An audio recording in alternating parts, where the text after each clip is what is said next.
Not a matter of if, but when crisis will rock your world. I'm Roshini Rajkumar, crisis strategist, licensed attorney, and host of The Crisis Files. In each case file, we go inside, ripped from the headlines' crises. Deborah Pierce is a retired deputy assistant director of the FBI's Criminal Investigative Division in D.C. She oversaw agents investigating drug trafficking, gangs, and organized crime. After 9/11, she served as special agent in charge of the Minneapolis office. Retired Agent Pierce is here for the case file I call Crimes of the Art. 8 minutes in and out. That's how long it took thieves to take off with the French crown jewels at the Louvre in October 2025. The 8 items are valued at $102 million, but many, including this host, would call them priceless. Deb, what is a common myth about these kind of heists?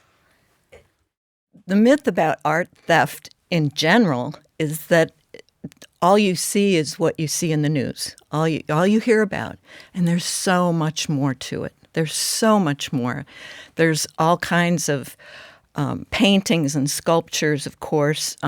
Over 50,000 items are stolen every year. And it includes fraud, pillaging, looting.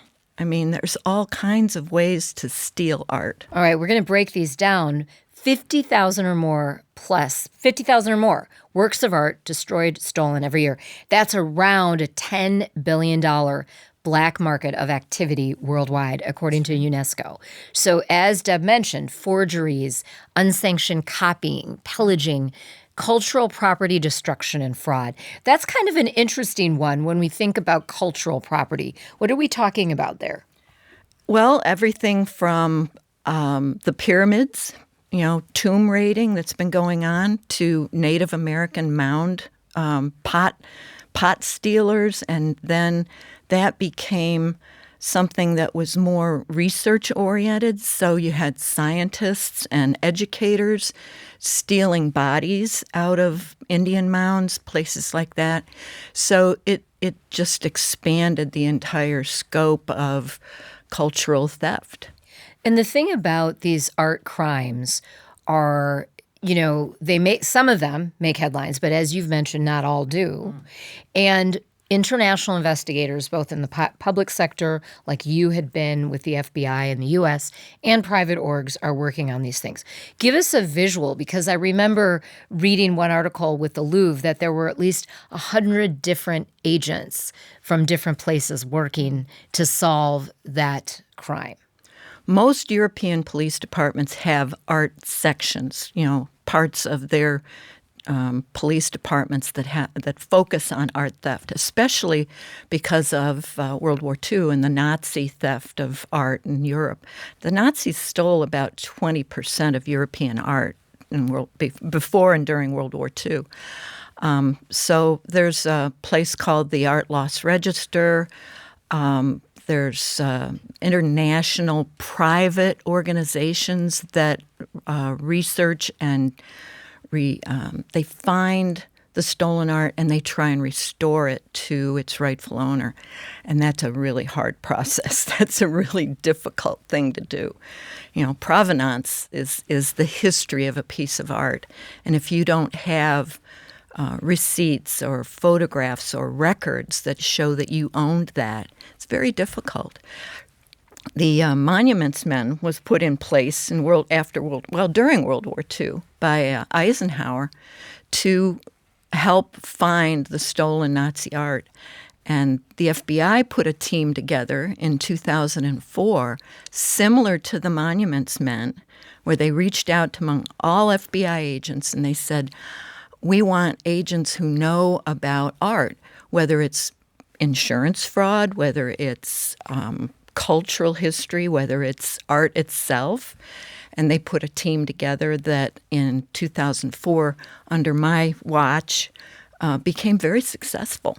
Wow. Well, you have stories. I love talking with you about this topic. That's why I wanted you to come on the show. What about something that's kind of a newer phenomenon, AI art fraud, artificial intelligence art fraud? AI has come on the scene in the last couple of years, well, 10 years probably.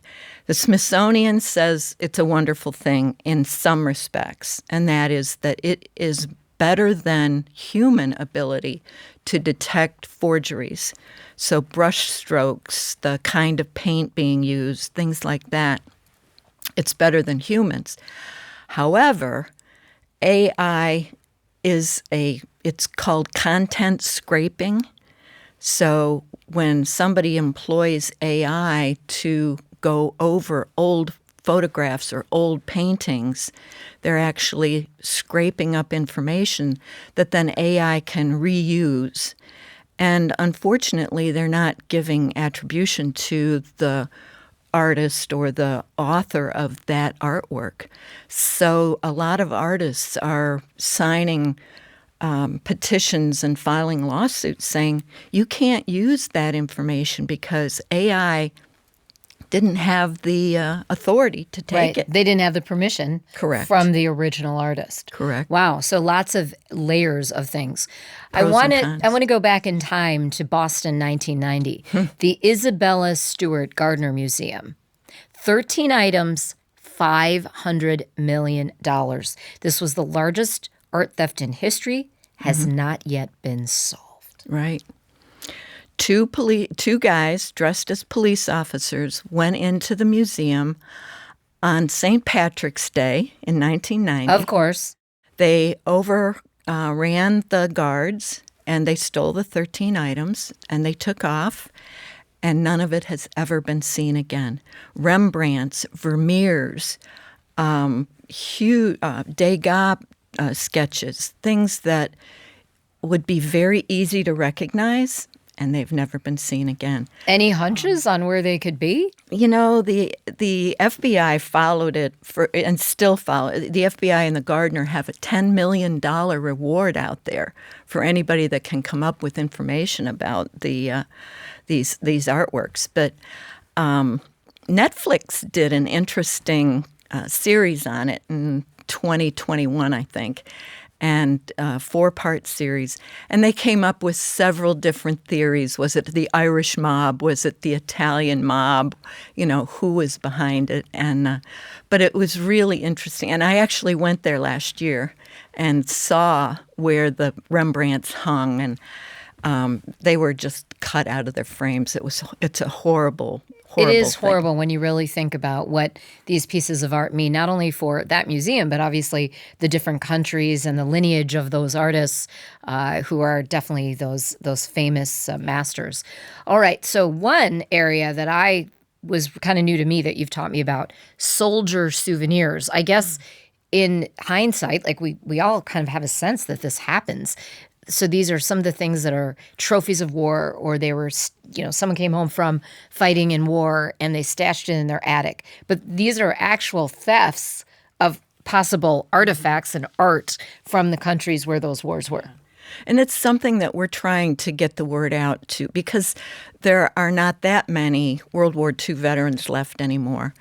But we've also had so many times where our soldiers go overseas to different countries. And in one situation, in 2002, the Iraq Museum was looted, and some of the things that were looted out of that museum ended up being sold on the street as souvenirs. And some of our soldiers bought some, brought them back, and it turned out that they were called cylinder seals, and they highly carved. They were worn as necklaces, but they were like an early way to give a signature into wax, like a branding, or a signet ring, a signet ring kind of thing. Yeah.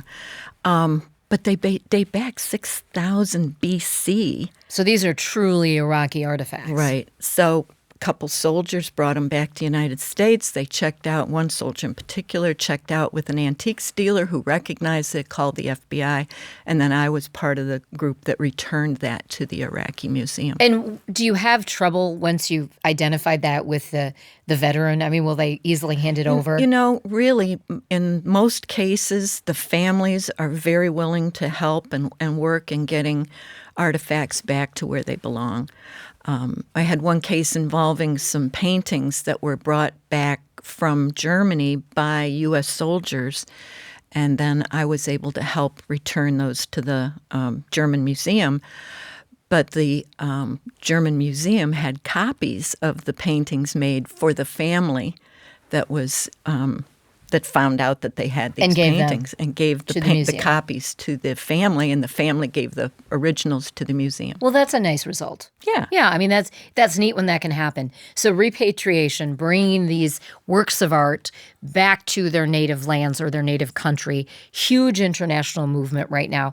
In 2023, the last year for which I have numbers, more than 10,500 pieces were returned to their countries of origin.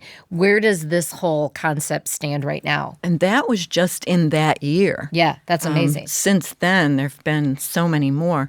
In 2023, the Native American Graves and Repatriation Act, which was put in place in 1992, I think, was enhanced by the government saying, okay, universities, museums, galleries, wherever you have Native American cultural items, and a lot of that, there are 200,000 human remains that were taken and were on display in public places. Now, who knows what's in the private sector?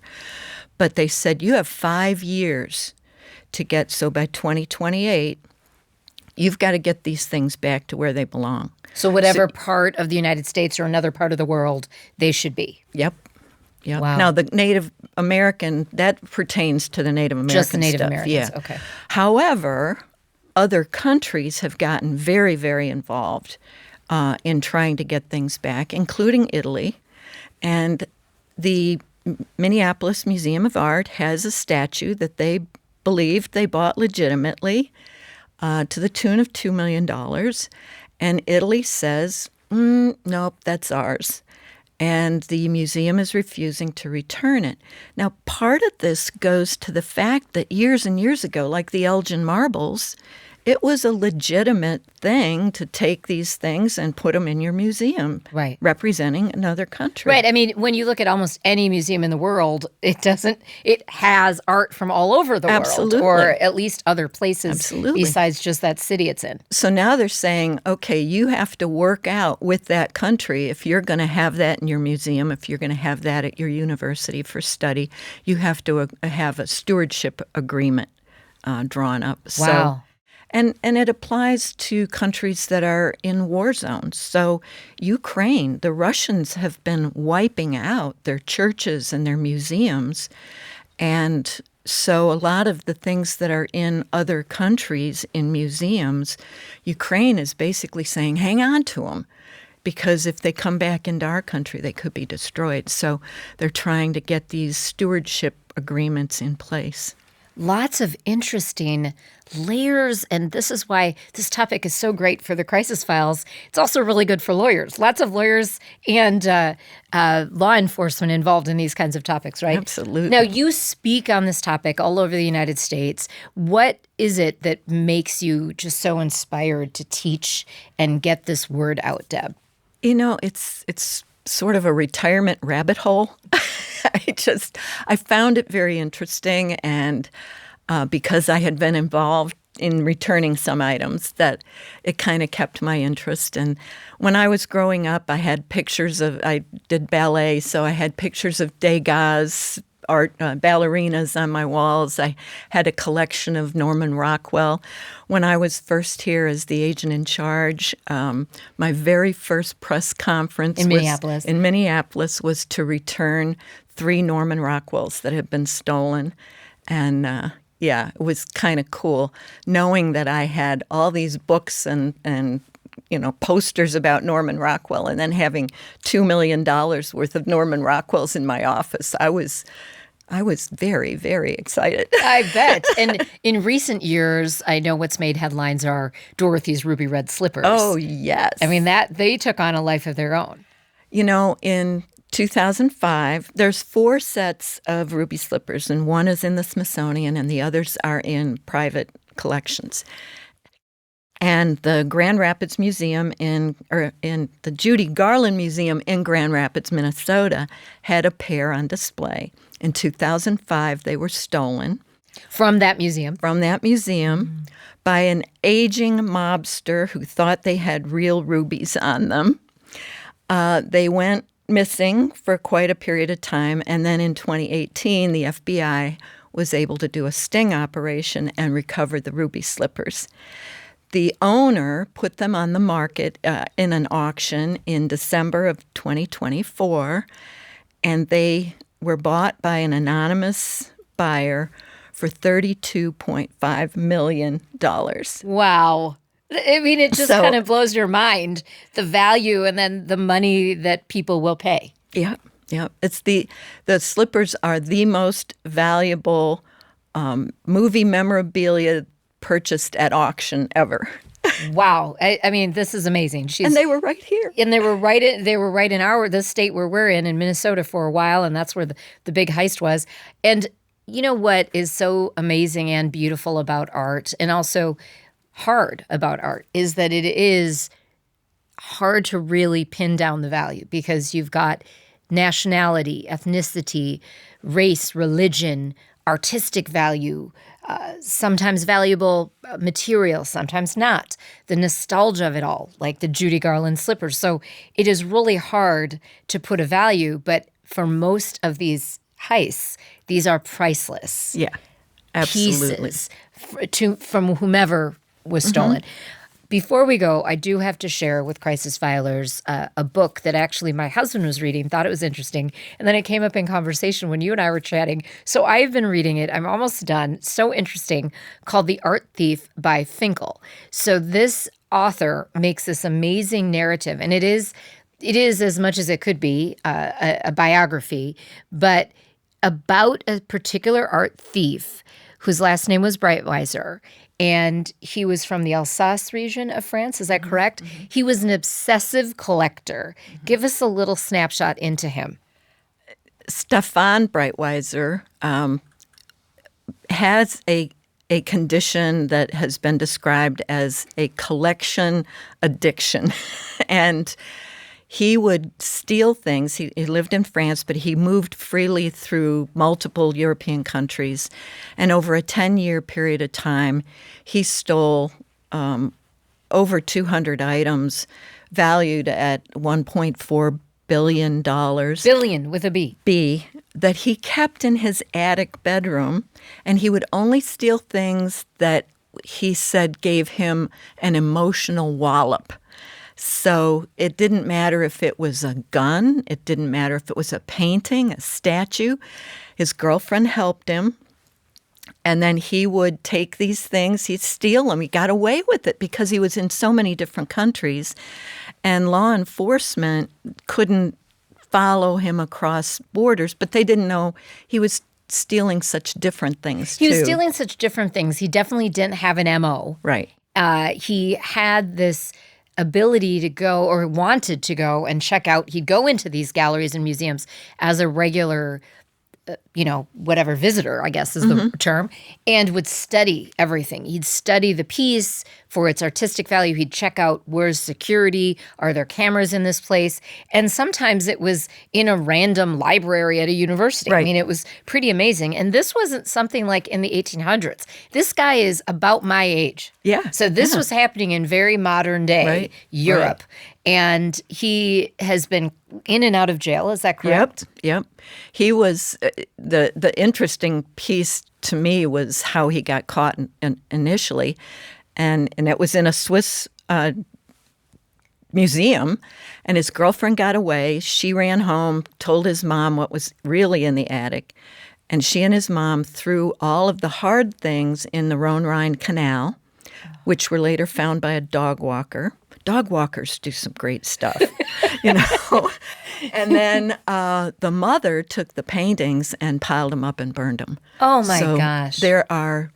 They will never find some of those beautiful, beautiful paintings that date back to the 1500s, 1400s that he stole.